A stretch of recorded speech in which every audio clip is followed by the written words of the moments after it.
پشیمان نہ ہو.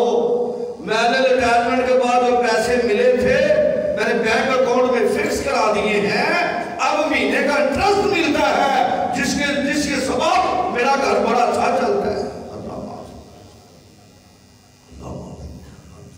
اللہ کرو, اسے نماز کی فکر ہے, اسے حج کا پتہ ہے, اسے یہ نہیں پتا کہ سود کھانا کتنا بڑا عذاب کا باعث ہے. اللہ نے قرآن میں فرمایا سود کھانے والا اللہ سے جنگ کرتا ہے.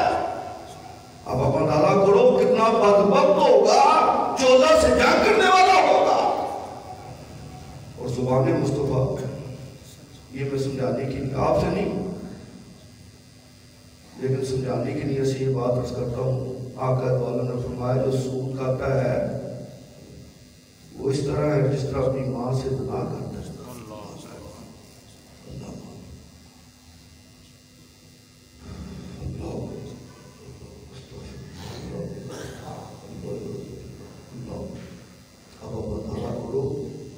جب اتنی وعید اور اتنے عذاب سود کے متعلق ہے تو اسلامی معاشرے میں کوئی سود کھانے کی گنجائش ہے؟ لیکن کیا ماجرا, اتنی سزاؤں کے سننے کے بعد, اتنی وعید کے بعد, اتنی اللہ کی ناراضگی اور رسول صلی اللہ علیہ وسلم کا اتنا بڑا پیغام کے بعد پھر میرا معاشرہ سود کھا رہا ہے. وجہ کیا ہے؟ اس کی وجہ یہ ہے کہ اس نے پیسہ ہی حرام سے کمایا ہے. اگر اس کے حلال سے کمایا ہوتا تو کبھی سود کی لعنت میں مبتلا نہ ہوتا. آج مجھے فکر ہے, معاشرے کے بڑے بندے کو فکر ہے, میرا 2 منزلہ 4 منزلہ گھر بن جائے, 2 کنال کی کوٹھی مل جائے, بڑی آرام دہ جیپ پراٹو جیپ میں سفر کروں, اچھا کمرشل پلازے میں میری 2-4 دکانیں ہوں. اسے یہ نہیں پتا کہ مرنے کے بعد نہ مکان رجسٹری نے ساتھ جانا ہے, نہ بینک اکاؤنٹ کی چیک بک نے ساتھ جانا ہے, نہ پلازوں کی وہ ملکیت کے کاغذات نے ساتھ جانا ہے. مرنے کے بعد اگر ساتھ جانا ہے تو اللہ کا فضل اور نبی کی محبت نے ساتھ جانا ہے. نعرہ تکبیر, نعرہ رسالت, نعرہ حیدری, نعرہ ختم نبوت, زندہ باد, زندہ باد, نعرہ ختم نبوت, زندہ باد, زندہ باد, نعرہ ختم نبوت, زندہ باد. منصب کا نبیشن, فقتلوہ, منصب کا نبیشن, فقتلوہ, منصب کا نبیشن. اللہ ہے جی. اور مفسرین اکرام اللہ کے نیک بندے فرماتے ہیں مرنے والا جب مرتا ہے, جب پھر اس کے بعد حرام کی کمائی اپنے بچوں کو چھوڑ کر جاتا ہے اور بچے پھر اس حرام کی کمائی سے چھڑکلے اڑاتے ہیں, شیطان کے کاموں میں ملوث ہوتے ہیں, تو مرنے کے بعد اسے گرز مارے جاتے ہیں. اب اس کا سبب کیا ہے؟ یا اللہ کیوں عذاب ہو رہا ہے؟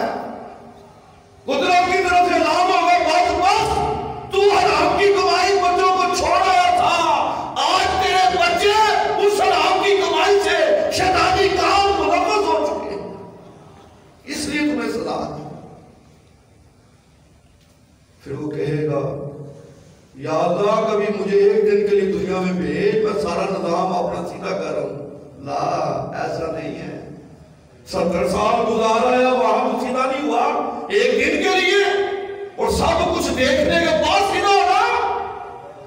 عقل مند انسان وہ ہے جو دنیا میں رہ کر اپنی آخرت کی فکر کرتا ہے.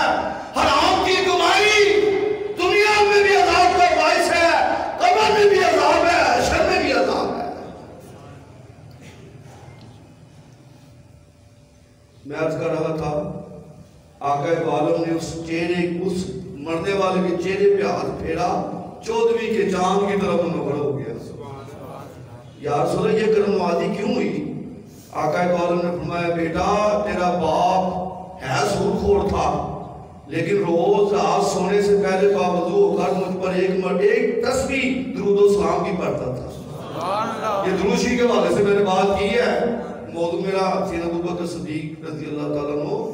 درود شریف موقع ہے, یقین جانو مرنے کے بعد پتہ نہیں مال قبول ہو کہ نہ ہو, نمازیں سجدے تلاوتیں ساری دکھاوے کی وجہ سے رد ہو جائے، لیکن ایک ایسا عظیم الشان وظیفہ ہے جو یقیناً اللہ اس کے رسول کی بارگاہ میں منظور و مقبول ہے، اور وہ درود و سلام ہے۔ نبی میں درود پڑھنا یقیناً قبول ہے، اور جہاں سارے اعمال ختم ہو جائیں وہاں درود و سلام قبر میں بیڑے پار کر کے رکھ دیتا ہے۔ وہ بیٹا فرماتا ہے، واقعہ مکمل کرتا ہوں، بیٹا فرماتا ہے میں حیران تھا، اتنا اچھا چہرہ ہو گیا، میں کیسے لوگوں کو صبح بلاؤں؟ آپ فرماتے ہیں صبح ہوئی جہاں ہم ٹھہرے ہوئے تھے، میں نے دیکھا کوئی شمال سے قافلہ آ رہا ہے، کوئی جنوب سے آ رہا ہے، کوئی مغرب سے آ رہا ہے، کوئی مشرق سے آ رہا ہے۔ میں حیران پشیمان، یہاں اعلان کوئی نہیں، اور اتنے قافلے جنازے کے لیے۔ اس بیٹے نے کہا یا حضرت آپ سب آنے والوں کو اطلاع کس نے دی ہے؟ آنے والوں نے کہا ان پہاڑوں سے ندا آ رہی تھی، جو گناہگار اپنے گناہگار کی بخشش چاہتا ہے وہ میرے ایک نیک بندے کی نماز جنازہ کا وقت ہے، اس میں شامل ہو جاؤ، تمہارے زندگی کے گناہ معاف کر دیے جائیں۔ صرف درود شریف پڑھنے والا خود نہیں بخشا گیا، جو اس کے جنازے میں شامل ہو گیا اللہ نے اس کو بھی بخشنے کا اعلان کر دیا۔